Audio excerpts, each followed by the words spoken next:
Ma'am, प्रधानमंत्री जी की सैकड़ों बार थपथपाई गई मेज के बीच अंतरिम बजट पेश किया गया और बड़े बड़े दावे किए गए। देश ये कैसा बनाया आपने, लूट कर पैसा बनाया आपने, देखिए जलते दिए भी बुझ गए, अजब दीपक राग गाया आपने। मैम, पूरा सदन अमृत काल के बजट की चर्चा कर रहा है, मैं तो गरीबों की रोटी और दाल के बजट की चर्चा करूंगा। तुम्हारी फाइलों में गांव का मौसम गुलाबी है, मगर ये आंकड़े झूठे हैं, ये दावा किताबी है। मैं इस बजट को अमीरों का अमीरों के लिए पेश किया गया बजट कहूंगा। इसमें गरीबों के लिए कुछ है ही नहीं। नौकरी मांगने वाले नौजवानों पर लाठियां बरसाने वालों, आपने इस बजट में युवाओं को क्या दिया? आपने पुरानी पेंशन बहाली की मांग करने वालों को क्या दिया? सालों से अपने लिए छत तलाश रहे लोगों को आपने इस बजट में क्या दिया? कुछ नहीं। और फिर आपको पूरी उम्मीद है कि पूरा देश आपके इस पेश किए गए बजट पे लहालोट हो जाए, तालियां पीटे, मंगल गान गाए। कैसे संभव है?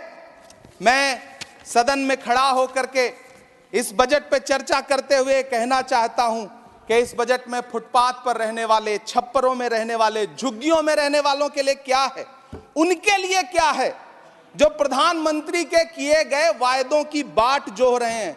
हर साल फरवरी की खूबसूरत सुबह और सजी हुई संसद से बरसते हुए झूठे वायदों की जवाबदेही कौन तय करेगा? कौन बताएगा कि 2022 में प्रधानमंत्री जी जो सबको पक्का मकान देने वाला वायदा किए थे उसका क्या हुआ? लोगों के सरों पर छत देने वाले प्रधानमंत्री जी के जुमलों से अलग उन्हें यह क्यों नहीं दिखता कि राज्यों में बैठे हुए उनके नुमाइंदे लोगों के सरों की छतें उजाड़ रहे हैं? उत्तर प्रदेश हो, असम हो, जम्मू कश्मीर हो, मध्य प्रदेश हो, भाजपा शासित राज्यों के बुलडोजर न सिर्फ लोगों के घरों को उजाड़ रहे हैं बल्कि कुचल रहे हैं लोकतंत्र को, संविधान को, अदालतों के मेयार को। मैम, मैं आंकड़ों की बाजीगरी से अलग हट करके इस बजट पर एक बात कहना चाहता हूं। आंकड़े तो ऐसे हैं इस बजट के, ये कह रहे हैं 4 करोड़, वित्त मंत्री जी 3 करोड़ कहती हैं, प्रधानमंत्री जी 4 करोड़ कहते हैं। पहले तो आप इस झूठ में ही आपस में ही सलट लीजिए कि 4 करोड़ सही है या 3 करोड़ सही है। मैं आंकड़े तो ऐसे हैं इस बजट के मैम कि जो सुने वो बस पथराई आंखें लेकर किंग कर्तव्य विमूढ़ हो जाए। लेकिन झील में पानी बरसता है हमारे देश में, झील में पानी बरसता है हमारे देश में, खेत पानी को तरसता है हमारे देश में, जिंदगी का हाल खस्ता है हमारे देश में, दूध महंगा खून सस्ता है हमारे देश में।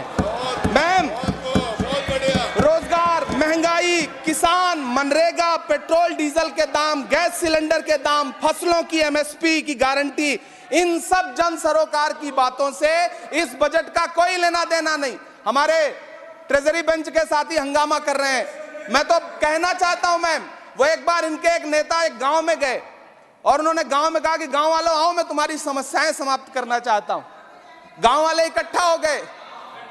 नेताजी ने गांव वालों से कहा बताओ तुम्हारी 2 समस्याएं बताओ, मैं दोनों समस्याओं का यहीं पे समाधान करूंगा। तो गांव वालों ने कहा साहब हमारी पहली समस्या है कि हमारे यहाँ कोई हॉस्पिटल नहीं है। तो नेताजी ने मोबाइल निकाला, कहीं फोन मिलाया और मिला के फोन पे पता नहीं क्या कुछ कहा कि यहाँ गांव में हॉस्पिटल नहीं है, हॉस्पिटल तुरंत, यहाँ हॉस्पिटल चाहिए। गांव वाले खुश हो गए कि 1 मिनट में यहाँ हॉस्पिटल आ रहा है। अगली समस्या के बारे में उन्होंने, नेताजी ने गांव वालों से कहा कि मैंने आपकी पहली समस्या समाप्त कर दी, दूसरी समस्या बताओ।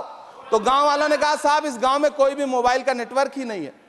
ये है इनके काम करने का तरीका, ये है झूठ बोलने का तरीका। इन्होंने वायदे किए बड़े बड़े, जो 10 साल के इनके वायदे हैं मैं उनके बारे में बात करूंगा।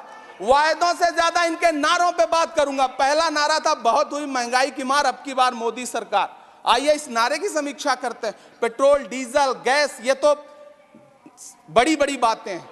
आटा, चावल, दूध, दही, पनीर, छाछ, सब चीज पे जीएसटी।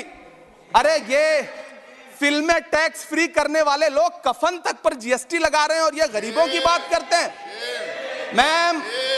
मैम, ये सरकार झूठ की सरकार है।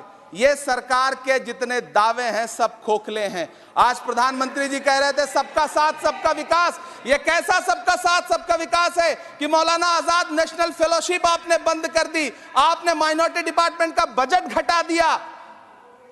आप कह रहे हैं सबका साथ सबका विकास। आप बात करते हैं बेटी बचाओ बेटी पढ़ाओ। हमारी आंखें हाथरस से लेकर कठुआ से लेकर के और देश की जंतर मंतर की सड़क वो देख रहे हैं, जब हमारी ओलंपिक पदक लाने वाली बेटियों को प्रधानमंत्री की चौखट पे अपना मेडल रख देना पड़ रहा है। इससे शर्मनाक क्या हो सकता है। मैम, कृषि विकास दर जो 2014 में 4.6% थी, इस वर्ष गिरकर 1.8 कैसे हो गई? क्यों हर दिन 31 किसान आत्महत्या करने को मजबूर हैं? ये सरकार उन पर क्यों बात नहीं करती? कीमत तो बहुत बढ़ गई शहरों में धान की, लेकिन विदा ना हो सकी बेटी किसान की। मौका मिला तो लोगों ने कुर्सी के वास्ते तस्वीर ही बिगाड़ दी हिंदुस्तान की, और आज बड़ी बड़ी बातें कर रहे हैं। मैं यहां पर आपसे खड़ा होकर के मैं अंत में इतना कहना चाह रहा हूं कि वित्त मंत्री जी ने बजट में ट्रेनों के डिब्बे को वंदे भारत कोच में बदलने का एक प्रस्ताव रखा अपने भाषण में। ठीक है, ये सुनने में कानों को बहुत अच्छा लगता है, लेकिन मैम, ये सरकार ट्रेनों की सुरक्षा के बुनियादी मुद्दों पर एक शब्द नहीं बोलना चाहती। बालासोर हादसे में घायल हुए लोगों की चिता की राख अभी तक ठंडी नहीं हुई है। वंदे भारत के वीडियो पोस्ट करने वाली ये सरकार कभी भारत की जनरल डिब्बों की, रेलवे के स्लीपर क्लास डिब्बों की वीडियो अगर पोस्ट करे ट्विटर पे तब समझ में आए। बिहार से, इलाहाबाद से, लखनऊ से दिल्ली आने वाली, मुंबई जाने वाली ट्रेनें देख लीजिए, उनकी हालत देख लीजिए, तो आपको लगेगा कि ये वही ट्रेनें हैं।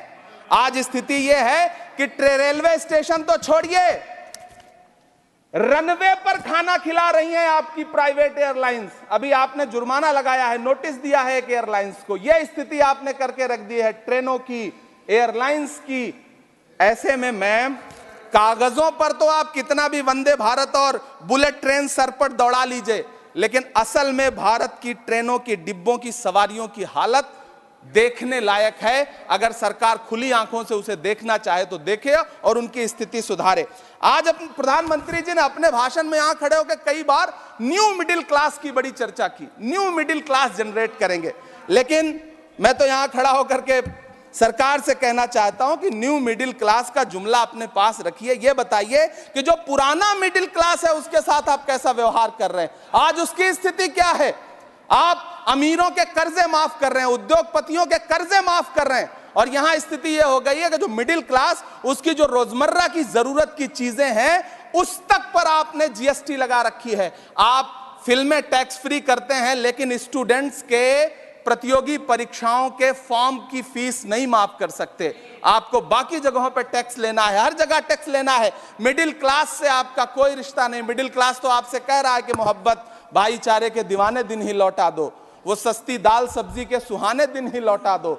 ये अच्छे दिन तो अंबानी अडानी को मुबारक हो, हमें ऐसा करो साहब पुराने दिन ही लौटा दो। वो पुराने दिन जो बहुत अच्छे थे, वो पुराने दिन जहां लोग एक दूसरे से मिलजुल करके रहते थे। मैम, इलाहाबाद, दिल्ली, कोटा जैसे शहरों में छोटे छोटे कमरों में अभावों के साथ पढ़ाई कर रहे युवा किताबों के साथ गल चुके हैं। उनके हिस्से अधेड़ अवस्था तो आई है, लेकिन नौकरी और रोजगार नहीं आया।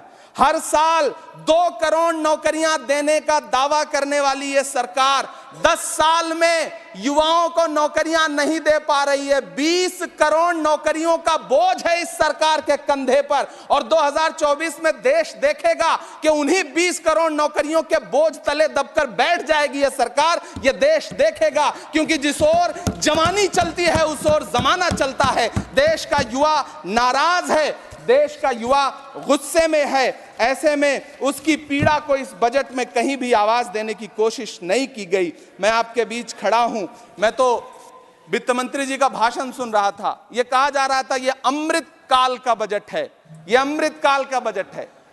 ये कौन सा बजट है ये बाद में तय होगा, लेकिन मैं इतना जानता हूं कि ये इस सरकार का अंतिम बजट है, आखिरी बजट है। इसके बाद न्याय का बजट पेश होगा जिसकी चर्चा राहुल गांधी जी पूरे देश में कर रहे हैं। न्याय का बजट, 5 न्याय, महिलाओं के लिए, युवाओं के लिए, सामाजिक न्याय की बात जिसकी चर्चा पूरे देश में राहुल गांधी जी कर रहे हैं, वो न्याय का बजट पेश होगा अगली बार। ये इस सरकार का अंतिम बजट है, अंतिम बजट है।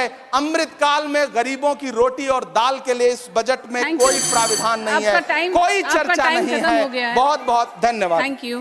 नई सदी, नया साल, नया महीना, खबरें भी नई। चंद्रयान से आसमान तक, देश से विदेश तक, बाजार से जन सरोकार तक, सब पर है हमारी पकड़।